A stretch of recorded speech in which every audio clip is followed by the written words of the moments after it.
pembelajaran 4, 5, dan 6. Ya, boleh disiapkan bukunya ya. Hari ini kita memakai buku 3.4 ya. Materi tema ini adalah di tema 4, subtema 1, pembelajaran 4, 5, dan 6, yaitu tentang hak dan kewajibanku di rumah. Sebelum kita belajar, marilah kita membaca doa menurut agama dan kepercayaan masing-masing. Berdoa dimulai. Berdoa selesai. Untuk pembelajaran hari ini, boleh kalian buka bukunya di halaman 28 sampai dengan 52. Tujuan pembelajaran kita pada hari ini yang pertama yaitu pada pembelajaran BKN menyebutkan contoh hak dan kewajiban yang berkaitan tentang makanan. Yang kedua menyebutkan contoh hak dan kewajiban menghormati orang tua, dan yang terakhir yaitu menyebutkan contoh hak dan kewajiban setiap anggota keluarga di rumah. Selanjutnya pada materi bahasa Indonesia yaitu menyebutkan pengertian kalimat saran dan menuliskan contoh kalimat saran dari sebuah gambar. Dan yang terakhir yaitu materi matematika, yaitu Ananda bisa menyelesaikan soal penjumlahan melalui soal cerita dan dapat membuat sebuah soal cerita yang berkaitan dengan penjumlahan dua bilangan. Untuk materi pertama yaitu tentang contoh hak dan kewajiban yang berkaitan dengan makanan, menghormati orang tua, dan setiap anggota keluarga yang ada di rumah. Silakan disimak ya videonya. Sebelumnya, Bu Mita akan menjelaskan apa itu pengertian hak dan kewajiban. Hak merupakan sesuatu yang mutlak dimiliki oleh setiap orang dari sejak lahir dan penggunaannya tergantung pada pribadi masing-masing. Hak merupakan kepunyaan milik, kewenangan, benar, kekuasaan untuk berbuat sesuatu yang sudah ditentukan oleh undang-undang atau aturan lain. Sedangkan kewajiban yaitu sesuatu yang harus dilaksanakan dengan penuh rasa tanggung jawab. Kewajiban merupakan sesuatu yang diwajibkan, yang harus dilaksanakan, pekerjaan tugas menuruti hukum, segala sesuatu yang menjadi tugas manusia. Dengan kata lain, kewajiban yaitu sesuatu yang harus kita kerjakan, sedangkan hak adalah sesuatu yang kita dapat dari melaksanakan suatu kewajiban. Tahukah kamu kewajiban yang harus kamu lakukan agar tubuhmu sehat? Apa yang sudah kamu ketahui tentang hak mendapatkan makanan? Agar tubuh kita sehat, ada beberapa hal yang harus dilakukan. Pertama, makan makanan yang bergizi dan makan dengan teratur. Kedua, istirahat yang cukup. Ketiga, rajinlah berolahraga. Keempat, minum air putih yang baik untuk tubuh. Selanjutnya, hak anak adalah hak asasi dan untuk kepentingannya, hak anak itu diakui dan dilindungi oleh hukum sejak anak dalam kandungan. Salah satu hak anak adalah mendapatkan makanan. Untuk dapat tumbuh dan berkembang, anak membutuhkan makanan dengan kualitas gizi yang baik. Setiap malam, Udin dan keluarganya makan malam bersama. Udin berbahagia karena bisa makan malam bersama keluarganya. Usai makan malam, ia berpikir tentang kewajiban dan haknya berkaitan dengan makanan. Berikut kewajiban dan hak tentang makanan. Kewajiban yang pertama, bersyukur atas semua makanan yang ada. Kedua, makan makanan yang sudah disediakan. Ketiga, membaca doa sebelum dan sesudah makan. Keempat, mengambil makanan secukupnya. Kelima, menghabiskan makanan yang sudah diambil. Selanjutnya, hak tentang makanan yaitu mendapatkan makanan sehat dan bersih. Kedua, memilih makanan yang sehat. Ketiga, mendapatkan sarapan pagi sebelum ke sekolah. Ketiga, mendapatkan air minum yang bersih dan sehat. Dan yang terakhir yaitu mendapatkan makan siang yang sehat dan bersih. Selanjutnya, hak anak dan menghormati orang tua. Hak dan kewajiban orang tua di rumah. Haknya yang pertama dihormati oleh anggota keluarga. Kedua, mendapatkan kasih sayang dari anggota keluarga. Ketiga, mendapatkan bantuan dari anggota keluarga dalam mengurus rumah. Sedangkan kewajiban orang tua yaitu mencari nafkah untuk seluruh anggota keluarga. Kedua, memberikan kasih sayang untuk seluruh anggota keluarga. Ketiga, menyediakan kebutuhan seluruh anggota keluarga. Sedangkan hak dan kewajiban anak di rumah, yang pertama, hak anak yaitu mendapatkan perlindungan dari orang tua, untuk mendapatkan sandang pangan yang cukup, hak untuk mendapatkan kasih sayang dari orang tua, dan hak untuk kebebasan beragama. Sedangkan kewajibannya yaitu wajib belajar di rumah, wajib membantu orang tua, wajib menjaga kebersihan rumah, menghormati orang tua, dan menjaga sopan santun. Selanjutnya, kewajiban dan hak setiap anggota keluarga di rumah. Yang pertama, kewajiban di rumah, bersyukur karena memiliki tempat tinggal. Kedua, bicara lembut dan sopan. Ketiga, membantu merapikan dan menata rumah. Keempat, saling mencintai, menjaga, melindungi, dan menghargai. Kelima, saling tolong-menolong dan memaafkan. Dan terakhir yaitu menjaga kebersihan dan kerapian rumah. Sedangkan hak di rumah, yang pertama, mendapatkan rumah yang bersih dan rapi.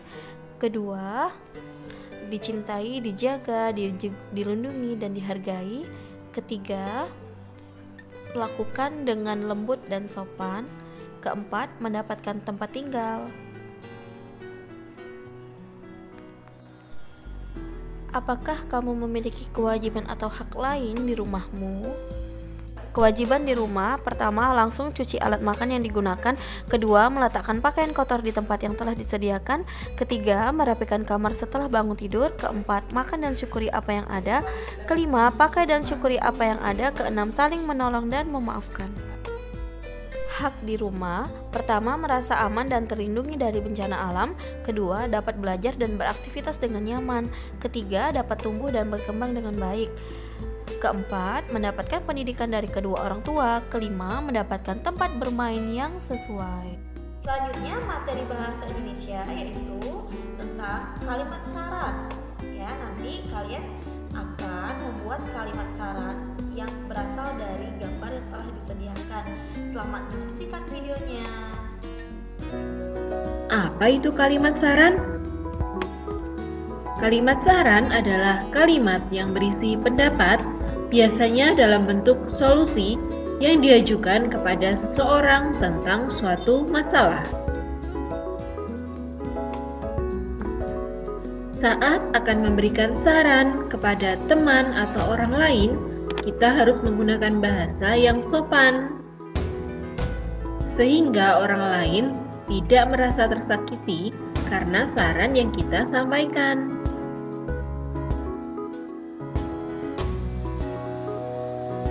Bagaimana cara menulis kalimat saran? Kalimat saran biasanya menggunakan kata sebaiknya, alangkah baiknya, seharusnya, dan lain sebagainya.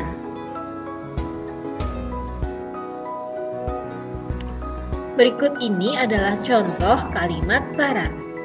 Sebaiknya kamu belajar dengan lebih giat lagi agar naik kelas. Yang kedua, seharusnya kamu meminum obat dari dokter dengan rajin agar lekas sembuh. Dan yang ketiga, jika kamu pergi bermain, alangkah baiknya kamu izin kepada orang tuamu terlebih dahulu. Memberi saran dengan baik terhadap teman juga termasuk sikap menghargai teman. Kita harus memberikan saran yang baik jika melihat teman kita melakukan hal yang keliru. Ini kita lakukan sebagai tanda kita menyayangi teman. Menyayangi teman termasuk pengamalan sila kedua Pancasila. Selanjutnya, materi matematika tentang penjumlahan bilangan dengan hasil tertentu. Silakan menyimak videonya ya. Ayah Udin ingin rumah mereka nyaman. Ia berencana merapikan pagar rumah mereka. Ayah Udin membutuhkan 980 batu bata. Ia memiliki beberapa batu bata di rumah. Ayah membeli kekurangannya di toko bangunan. Berapa batu bata yang mungkin Ayah Udin miliki dan berapa yang harus dibeli? Mari kita cari tahu bersama-sama adik-adik. Jumlah batu bata yang dibutuhkan Ayah Udin tadi 980. Lalu kita akan mencari 5 kemungkinan berapa yang dimiliki oleh Ayah Udin dan berapa yang harus dibeli di toko bangunan. Contohnya di sini misalnya Ayah Udin hanya memiliki 200 batu bata. Maka kekurangannya berapa yang harus Ayah Udin beli di toko bangunan untuk mendapatkan 980? Maka caranya adalah 980 dikurangi 200 adik-adik untuk mengetahui berapa jumlah batu bata yang dibeli di toko bangunan. Nah, kita kurangi bersama-sama. 0 dikurangi 0, 0. 8 dikurangi 0, ya 0 juga, 8 juga adik-adik. Maaf, Kak salah sampean ya. 9 dikurangi 2, 7. Berarti batu bata yang dibeli di toko bangunan itu jumlahnya 780. Itu kemungkinannya. Nah, kemungkinan yang kedua, Ayah Udin memiliki 550 batu bata. Maka kekurangannya berapa? Kita bisa kurangi 980 dikurangi 550. 0 dikurangi 0, 0. 8 dikurangi 5, 3. 9 dikurangi 5, 4. Jadi kalau kemungkinan Ayah Udin itu memiliki 550 batu bata, maka ada 430 batu bata yang Ayah Udin beli di toko bangunan. Nah, sekarang kemungkinan yang ketiga, kalau Ayah Udin itu memiliki 680 batu bata. Berapa yang harus dibeli di toko bangunan? Maka kita kurangi 980 dikurangi 680. 0 dikurangi 0, 0. 8 dikurangi 8, 0. 9 dikurangi 6, 3. Jadi yang diperlukan Ayah Udin untuk dibeli di toko bangunan nih, itu ada 300 batu bata.